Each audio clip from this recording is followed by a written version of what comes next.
Krista here with you again today.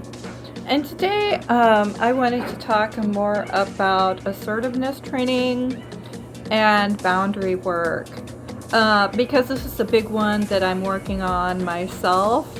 I think it's one of the biggest ones to get through when you've basically started with the question on when you've really had enough, and maybe you've come to the point in your life when you're in just a lot of anguish or pain, and you're at this place where you're questioning what is wrong with that person or those people in your life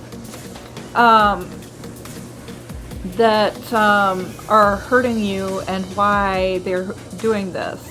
Whether it's either at the discard phase of a relationship or any phase of the relationship.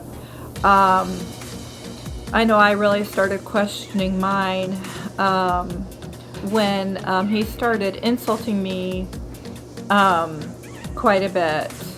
And I could see it in the last relationship because it was a lot more overt, where I did grow up in a more covert style, narcissistic, with narcissistic parents, where it was all done kind of under and secretly done, and a lot of gaslighting was involved where they did not know or understand what I was talking about, or when you do get angry or show any kind of negative emotions, it's usually not allowed. And we grow up, especially in these covert abusive styles of living, dysfunctional, with more dysfunctional families, like a lot of us do. And we don't understand why we have become so codependent in our lives, or why we end up in these relationships where we have absolute no boundaries, and we just say yes to everything, even if it's going to harm us or not. Whether you're in a place where you said yes to using drugs and alcohol or whatever it is, to which a stronger addiction like a man or woman relationship in your life, or even a job that you're still stuck in, where you're constantly have to be passive and pleasing no matter if you like it or not.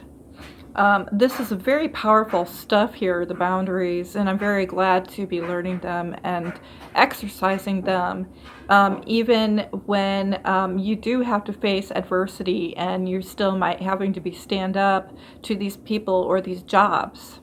It can be a very scary time, but it can also be a very empowering time when we learn how to do this. So I'm going to read you a little tidbit of something that I wrote down, and it goes like this. These are rules establishing boundaries. It comes from a book I read, and I am practicing these every day in every way, and will continue to do so as time progresses. These are things that will help us grow stronger and more confident in ourselves as we practice and use these daily. Number 1, articulate clear definitions. Clearly state problem.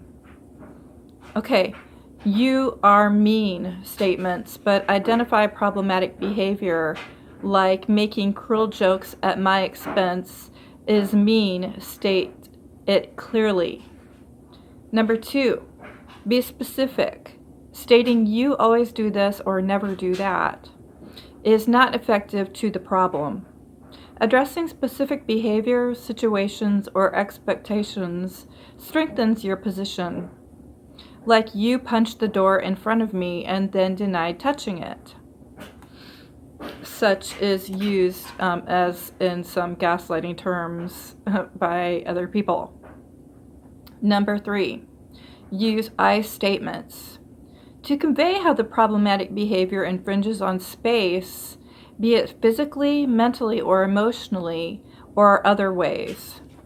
When you continue to tickle me after I asked you to stop, I felt angry and disrespected. If you tickle me again, I'll get up and leave. Number 4, set sustainable consequences. Setting consequences if what you've set up is ignored. What if they don't respect it? Be prepared with a consequence you can consistently sustain. Instead of saying, if you'll talk to me that way, I'll never speak to you again. Try, if you misgender me again after I've asked you not to, I will leave. Levels of contact. Some might be unwilling to respect or respond to our boundaries, no matter how assertive we are or how reasonable we may be.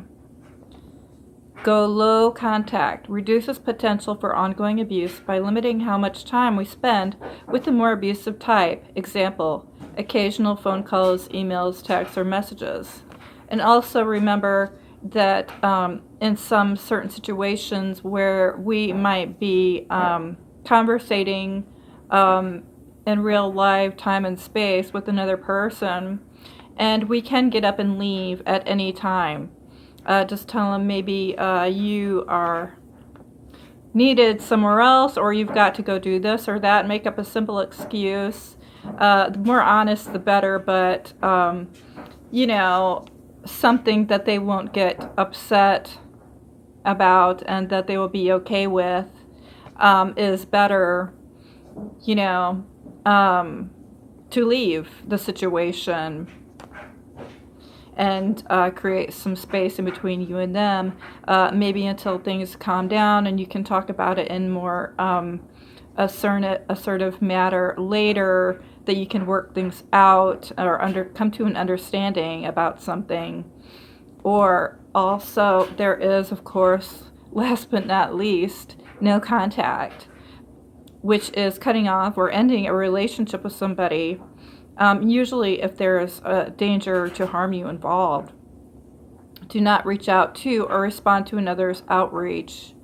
Avoid places they'll be if severe or moved to get away from them. And this all, involves everything like maybe financial abuse, stalking, whatever it is that these people are doing to create havoc in your life, where you're going day by day and you're not ascertaining any kind of peace or able to gather yourself or move out of the trauma that they might be constantly feeding toward you. So this is what I have today, and I know it's only 8 minutes into it. Maybe I'll just talk for a while. So I know, especially during the crisis right now, where we're at home and sometimes we're stuck in places with more narcissistic families or people, or just dealing with your family, period. Maybe, you've not learned these certain boundaries yet, and maybe you're walked all over by your children or your parents, friends, whatever. Maybe people are borrowing money from you, or just all different kinds of ways, like demanding that they watch all the TV shows while you are left with nothing to do, and you're feeling really depressed, anxious, in anxious states or whatever, and because you've not learned how to say no or be assertive, where instead you're creating more fights using anger that we grew up with, and fear-based, where we have always used or learned from our parents to use fear to get what we want from our children or whoever, or intimidation. Learning assertiveness is very important for all involved, even if you're more of an aggressive type. People can learn these skills and use them. Maybe, you're like learning ways to control your anger more. And we can start by using these assertiveness skills to lessen quarreling, and where we can come to better agreement with each other and to cause less chaos, as instead of letting people do whatever they want and getting away with whatever they want, where we're always pleasing them and giving in to whatever demands they put on us, even if they're outrageous. Maybe we're sick, and instead of asking them to help us around the house, or at work or whatever, asking for help has always we've not ever been able to do that, because we've had to cater to everyone else. Learning to say no, to step up and to ask for help, or to be able to say, maybe it's my turn, can be a big one for a lot of us if we are just starting to learn. But what's really cool is that after a while, these people that are used to us letting them have their way can get very upset at first about it, But after a while, as we continue to repeat our new skills, they can finally learn to accept the fact that we can have a more even keel on sharing things, and also giving that other person more responsibility over themselves, and where they're able to make more choices, and where we're not trying to make those choices for them, like what's good or bad for another person. And we actually can start to see for ourselves more inwards on what, as they start focusing on their own needs and wants, we begin to focus on our wants and needs when we do turn more inward. I know another thing I've been learning a lot lately is more about getting in touch with our spiritual sides when we feel like we might not be able to have someone to connect with yet. If we are feeling all alone, maybe these people are all still mad at us. People that don't respect our boundaries, or might never, where we do pull ourselves away from these people and start centering more on the things that we desire in life, and more peace, self-harmony, and love for ourselves. It can feel like a very lonely, distant time for a while, because this is a process for not only you, but for maybe the friends that are going to stick with you during this, or if they're going to leave, or if you are choosing, like when you are using, or not, you're choosing not to use, maybe as much as you used to, or are cut off and sober completely, whether in certain relationships where you're finally able to leave or create some distance, or whatever it is, maybe you stop going to the bars, or where you kind of start distancing from people, whatever it is, and we are feeling more isolated and contained in our own new identities, and we can feel very alone, is connecting with the spiritual side of us, whether that's praying to a certain God force, whatever your beliefs may be on that, and or just maybe meditating and feeling the God force within ourselves, in our hearts, and in our own spirits, which can guide us on a daily basis. Can be very, very magical when we do start trusting in our gut, our inner guidance. Not only does it start changing relationships around us, but we do start having a loving connection for ourselves. I think this is one of the most important parts of recovery, learning self-love, self-identification. And then we begin to open to having more time for, instead of that complete feeling of boredom that we can have when all our lives we have needed someone else to make us feel better, or give us something to do, or where we're always doing, like working, or whatever it may be. It actually gives us the space where we just stop, and we can set aside actually time. I see this happening during this coronavirus too, how everybody's sort of finding their hobbies right now, finding the things that they enjoy to do again while they're not working.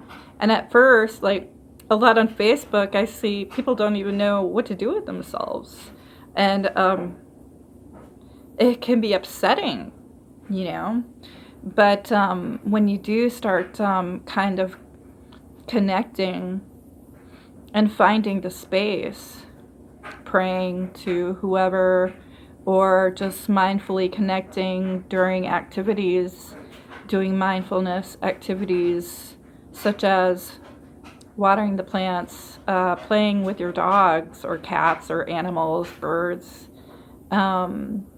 connecting to one another as you're sharing, and you're not taking the energies away from another person by means of controlling in any way, can be such a free spiritual activity. Coming together, sharing ideas, and just getting creative, getting in touch with reading a book or your intellectual side. It's just amazing when you stop and practice things that you truly do enjoy besides doing just the regular mundane activities of the day, like mindlessly watching television for hours. Can become depressing. So you really have to kind of differentiate your time during the day. Like, what do you really want to do with yourself today?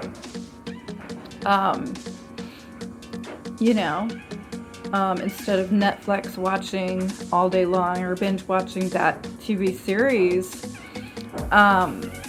maybe we can get up and do a video, maybe study a little bit, join a group activity online, or when it's not the coronavirus, go out and join, a bowling league or something where you're still getting out socially. But just maybe practicing that hobby a little bit at a time every day, where it's not such a big project that it's overwhelming, but just working on it every day for a little while. Whatever it may be that you really enjoy doing, one of your dreams, adding that in there somewhere besides doing the laundry or cleaning your home or doing that business.